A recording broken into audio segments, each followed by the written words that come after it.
Hello. Hello, police. Yeah, what's the problem, sir? We just drove down our farm track. Yeah. Go and feed our pheasants. We come across a Range Rover with 3 people in it. Yeah. It appears that they're dead. I don't know what's happening. Blood in the motor all over them.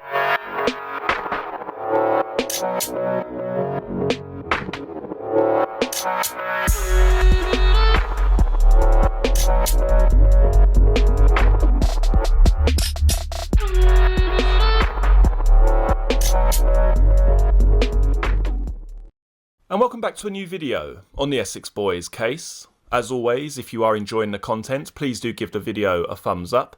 And if you're interested in the Essex Boys case, or simply true crime in general, don't forget to hit the subscribe button below. And in this video, we take a look at the possibility that a large-scale drug war was on the verge of breaking out shortly before the deaths of Tucker, Tate and Rolfe.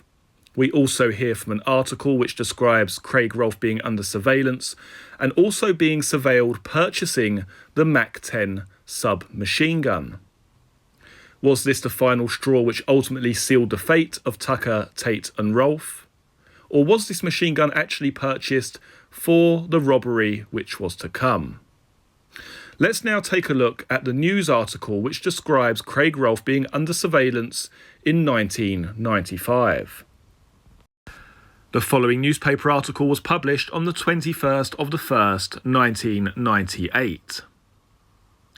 All 3 victims were known to be quite high up in the drug dealing hierarchy, which thrived upon the pubs and clubs of Essex, where Leah Betts took the fatal ecstasy pill. Tucker was suspected to have been involved in the chain, which ultimately supplied Leah with the killer drug. All 3 had convictions for armed robbery, vehicle theft and other offences. Tate, 37, from Basildon, spent time in hospital after somebody tried to kill him, a failed assassination attempt. There are also claims that Rolfe and Tucker had killed a rival drug gang member before. Pat Tate's mother, Marie, states that her son once told her how the duo injected a fatal cocktail of drugs into the groin of rival cannabis dealer Kevin Whitaker. It is alleged they forced him to snort a substance called ketamine, temporarily paralysing him. And then he said that Rolfe and Tucker injected a poisonous mixture of drugs into the helpless man's groin. After Whitaker's death, they gloated that they had gotten away with murder. It is widely accepted that there could have been a vast number of people out to kill Tate, Tucker and Rolfe. Steele's defence barrister Graham Parkins asked one retired policeman during the trial, quote, "There were literally dozens of names being put forward as being involved with these killings. Is this true?" Retired Detective Inspector George Florence said, "Yes." Craig Rolfe had been the subject of an undercover operation by Essex police officers in the weeks leading up to his death. Detectives had been very concerned with the supply of ecstasy into the country and were clamping down on dealers and suppliers.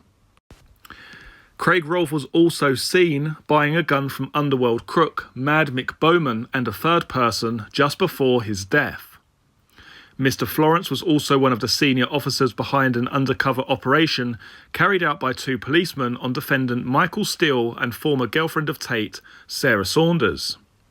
2 detectives, simply known as Billy and John, claimed to be members of the IRA and allegedly threatened to kill Steele in a telephone call.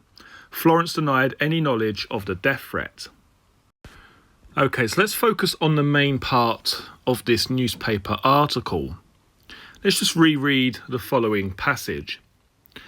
Craig Rolfe had been the subject of an undercover operation by Essex police officers in the weeks leading up to his death. Detectives had been very concerned with the supply of ecstasy in the country and were clamping down on dealers and suppliers. Rolfe had also been seen buying a gun from underworld crook Mad Mick Bowman and a third person just before his death. Now this is where the story could take a bit of a turn. Now, if this is actually true, that Craig Rolfe was under surveillance during the weeks leading up to his death, and some sort of undercover surveillance had caught him purchasing a machine gun, exactly what do you think would have happened? We already know about their increasing erratic behaviour leading up to their deaths. We also have the situation with Pat Tate, who smashed up the pizza place and beat up the staff, etc., etc. Drug use and their aggression and their sort of physical threat was increasing by the day.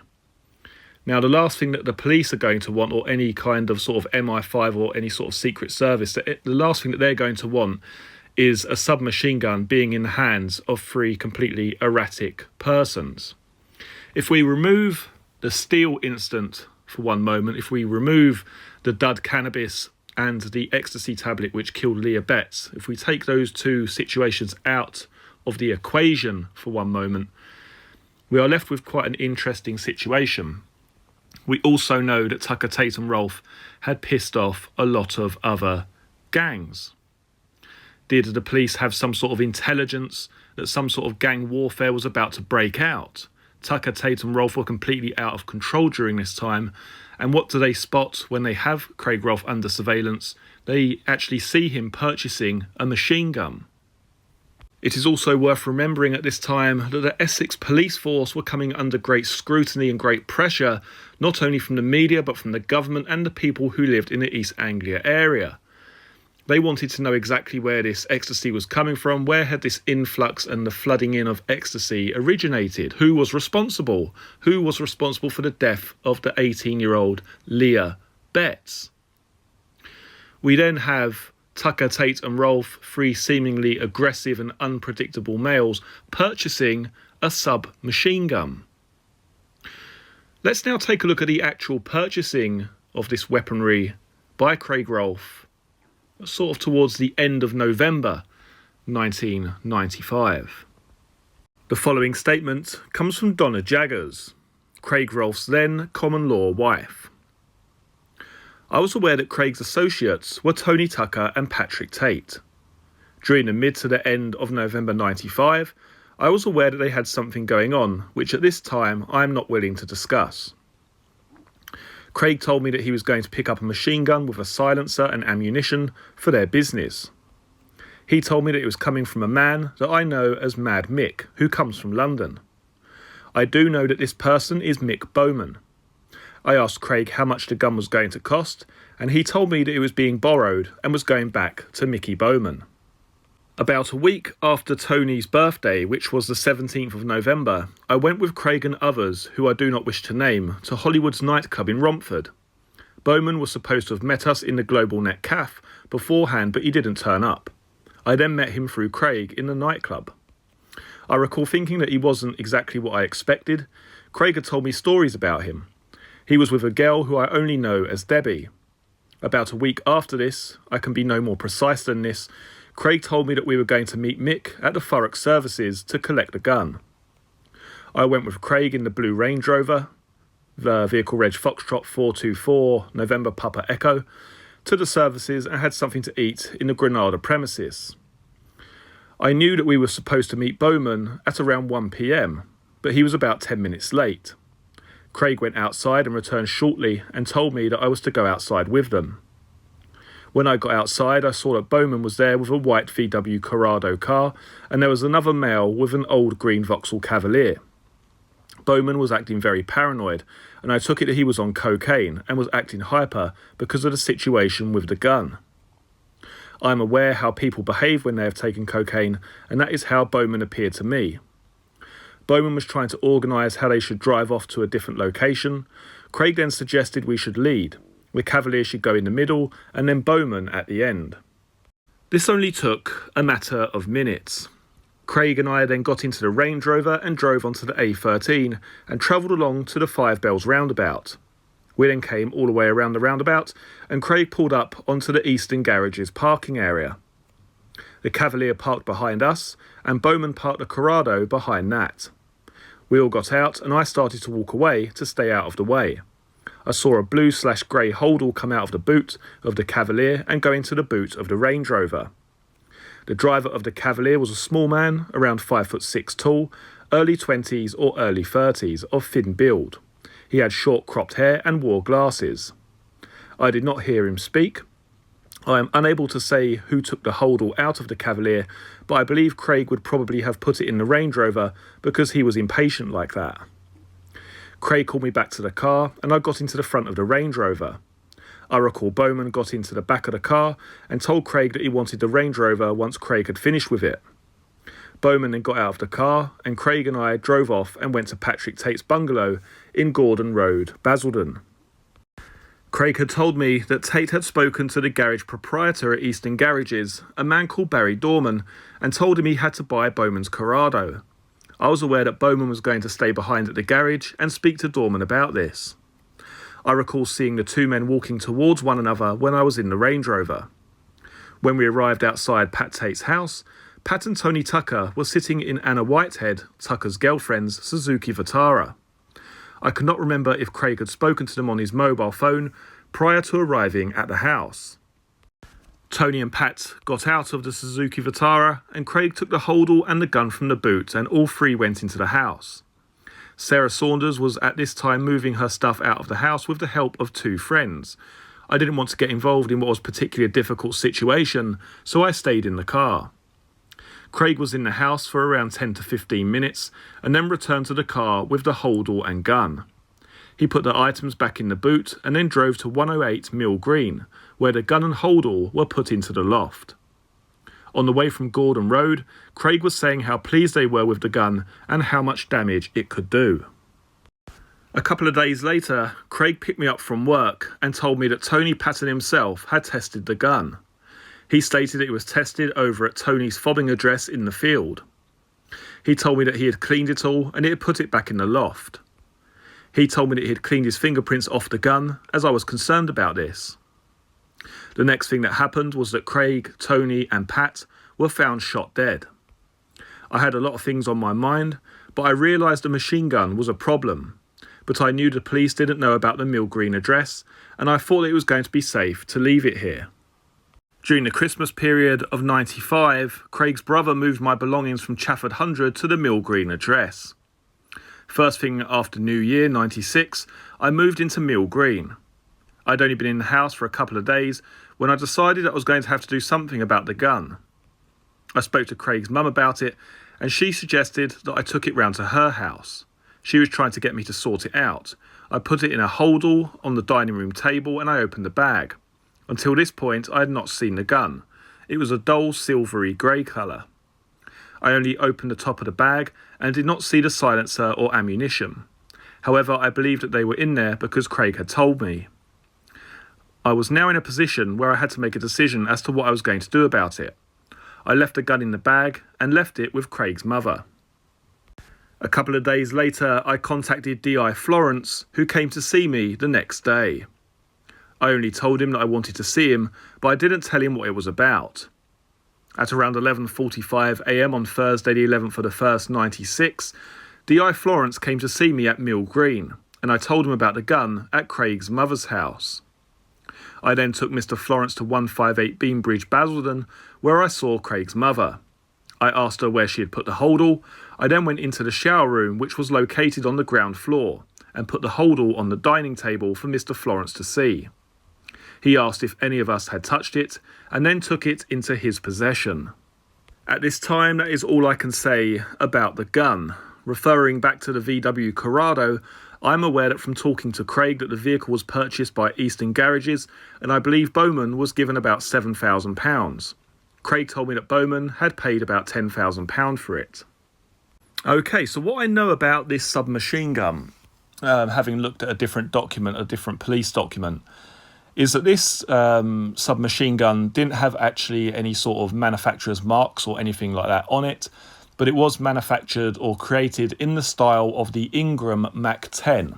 Now, I'll put a picture up on the screen in front of you just to give you an idea of roughly what it would have looked like. Apparently, it was constructed in the style of the Ingram Mac 10, but of a slightly larger dimension. The police also recovered ammunition in the holdall and the silencer that went along with the gun. They actually test-fired this weapon and it was found to be in full working order. So at this point we have potentially Craig Rolfe being under surveillance. We have him being seen purchasing the Mac 10 submachine gun.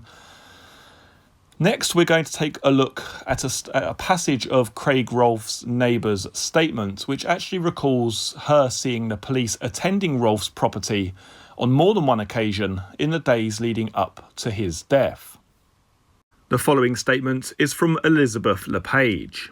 Now, I'm not going to read this entire statement out to you as it is quite lengthy, so I'm just going to focus on the part which is applicable. She goes on to state the following. At the most, we knew Craig and Donna to say hello to and just pass the time of day. I run an Avon catalogue, and on a few occasions Donna has purchased a few items. Neither Donna or Craig have ever told me what they do for a living, and to be honest, I form the opinion that Craig was a bit dodgy. Police have attended the house on numerous occasions and even taken away vehicles from this address. It was not uncommon for Craig to come home at all hours during the night, and he was always using different vehicles. Okay, so this is obviously a property and a person who was used to having a lot of police presence around him. The police have apparently attended that property on more than one occasion. And according to that newspaper article, Craig Rolfe was under some sort of police surveillance. Now, what I'm getting at here regarding this video is that if we remove the whole dud cannabis and steel situation and the death of Leah Betts, we are left with Tucker, Tate and Rolfe and the other people that they had double-crossed. There are a lot of other gangs, a lot of other members in the criminal underworld who wanted to see harm come to Tucker, Tate and Rolfe. Was the purchasing of this machine gun for Tucker, Tate and Rolfe to actually send a message to a rival gang? Was it for their own self-defence? Or was it for a different purpose other than the ridiculous notion of holding up a plane laden with cocaine? There was also an anonymous call to a newspaper just a couple of days after the deaths of Tucker, Tate and Rolfe, where this anonymous caller basically stated that Rolfe was caught in the crossfire. It was really Tucker's business, and Tate was Tucker's sort of minder as such. He went on to talk about a drugs war which was going to be opened up by the deaths of Tucker, Tate and Rolfe, and also mentioned that Bent police were involved in this whole organisation. He went on to say that Tucker was quite high up the hierarchy but nowhere near the top. I will include a couple of transcripts of that conversation in front of you here so that you can get an idea of the conversation as I continue to talk about the rest of this video. Now, the person who made this telephone call goes on to describe in some detail the individuals standing within their own group. He goes on to talk about Rolfe's role as a driver, Tate's sort of role as the muscle, and Tucker's role as the sort of businessman in the whole setup. Now, what I find credible about this telephone call is that we need to remember that this information came in just around 2 or 3 days after their deaths. Documentaries hadn't been made. Films hadn't been made on Tucker, Tate and Rolfe. So whoever came forward with this information, I would say, actually knew them or knew of them. That's what actually lends some credibility to what this guy is saying here. Now, what we are left with is the potential that obviously Rolfe was under some sort of surveillance, and we really need to think about and remember exactly what Tucker, Tate and Rolfe's behaviour was like in the days and weeks leading up to their deaths. We also need to remember that Rolfe was actually stopped by a plainclothed police officer on the afternoon of the 6th of December. At this time, Rolfe was driving whilst disqualified, but this officer didn't even check that information and simply let him go on his way. The night before the murders, Tate drives to a pizza parlour, smashes the place up and beats up the manager. No further action taken. Both of these men allowed to roam free. Were Tucker, Tate and Rolfe becoming simply too much to handle for the authorities and other organisations? Could it have been that it wasn't so much that Tucker, Tate and Rolfe had double-crossed some underworld figures or pissed off a load of different gangs, but really it was because they were becoming a massive potential risk. Not only were they shipping a load of ecstasy into the country, but now Craig Rolfe had gone one step further and purchased high-powered weaponry, the Ingram Mac-10 submachine gun. Was it deemed that these people were too risky to be allowed on our streets? Were they taken out of the game in some ways to protect the public? Now, if you don't believe that this is a possibility, then I suggest that you do a lot of research on the MI5, etc., and other secret organisations, and really see exactly how they operate and exactly what they are capable of. The last person that you're going to want to see carrying a submachine gun is someone who is fueled by steroids and associating themselves with Tony Tucker and Tate. Could it have been that there was a drug war brewing and that other innocent people's lives could have been put in severe danger because of this? Did they purchase the machine gun because they planned to send a message to a different gang? Was this going to be done in a public area where other people may be caught in the crossfire? Was the purchasing of this MAC-10 machine gun simply the final straw in the lives of Tucker, Tate and Rolfe? At this time it was deemed that they simply had to be taken care of. Combine that alongside with Leah Bett's death and the influx of ecstasy into the East Anglia area, you have a very, very powerful motive for the actual authorities wanting rid of Tucker, Tate and Rolfe. Now, I guess ultimately this really just depends exactly what you wish to believe. Do you believe that this gun was borrowed for the sole purpose of holding up a consignment of cocaine which was due to land in a field in Rettendon? If so, then how comes this gun remains in the loft on the evening that they travel to view that said field? Do you believe that this gun was actually purchased for protection purposes or to possibly send a message to a rival gang? Could it have been that certain organisations who had Tucker, Tate and Rolfe in their sights during this time became aware of the ever-increasing risk of a drug war breaking out, and the purchasing of that submachine gun was the final straw that something had to be done? Also remember the increasing media circus surrounding the Leah Bett situation and the increasing pressure which was being put on the Essex police force during this time. It most certainly gives a different perspective and a different angle on this case when you actually remove Michael Steele and Leah Bett's death from the scenario. What do you believe is more possible and more credible? Which to you is more likely? If you would like to learn more about the Range Rover murders, then click on the video in front of you now. You will also see the Essex Boys playlist, which has all of the videos concerning this case in one convenient folder. Many thanks for joining me for this video. I look forward to seeing you all again for the next one. Take care. Cheers.